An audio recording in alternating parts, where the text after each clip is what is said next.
Pushpa 2 national wide గా success అయింది. 6 రోజుల్లో 1000 కోట్లు వసూలు చేసింది. దీంతో ఇప్పుడు అందరి చూపు పార్ట్ 3 పై పడింది.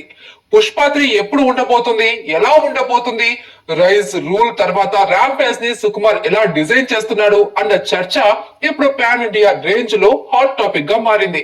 అయితే దీనిపై క్రేజీ సీక్రెట్ ని రివీల్ చేసింది మైత్రి మూవీస్. ఇంతకీ ఏంటి ఆ సీక్రెట్?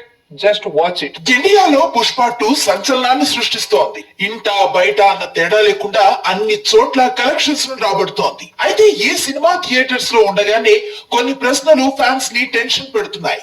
ట్రైలర్ లో వచ్చిన కొన్ని షార్ట్స్ సినిమాలో కనిపించలేదు. జపాన్ ఎపిసోడ్ సైతం మిస్ అయింది. వీటన్నింటికి పార్ట్ 3 లో ఆన్సర్ ఇవ్వబోతున్నాడు సుకుమార్. పుష్ప 2 క్లైమాక్స్ లో పుష్ప 3 ఉంటుందని అనౌన్స్ చేశాడు. కానీ ఎప్పుడు స్టార్ట్ చేసి ఎప్పుడు రిలీజ్ చేస్తాడో చెప్పలేదు. పుష్ప 2 సెట్స్ పై ఉన్నప్పుడే రామ్ చరణ్ తో ఓ మూవీకి కమిట్ అయ్యాడు సుకుమార్. RC-16 కంప్లీట్ అయిన వెంటనే ఈ ప్రాజెక్ట్ ను స్టార్ట్ చేస్తాడు. అంటే 2025-26 మొత్తం చెరీ ప్రాజెక్ట్ కే అంకితం అయిపోతాడు. ఆ తర్వాత బన్నీ డేట్స్ ఇస్తే పుష్ప 3 ర్యాంపేజ్ కి షిఫ్ట్ అవుతాడు. లేదంటే మరో హీరోతో ముందుకు వెళ్ళిపోతాడు. పుష్ప 3 ఉంటుందా ఉండదా అన్న డౌట్స్ కి తాజాగా క్లారిటీ ఇచ్చారు మైత్రి మూవీ మేకర్స్. థర్డ్ పార్ట్ చేసేందుకు ఐకాన్ స్టార్ కమిట్ అయినట్లుగా తెలిపారు. 2027లో ఈ ప్రాజెక్ట్ సెట్స్ పైకి వెళ్తుందని క్లారిటీ ఇచ్చారు.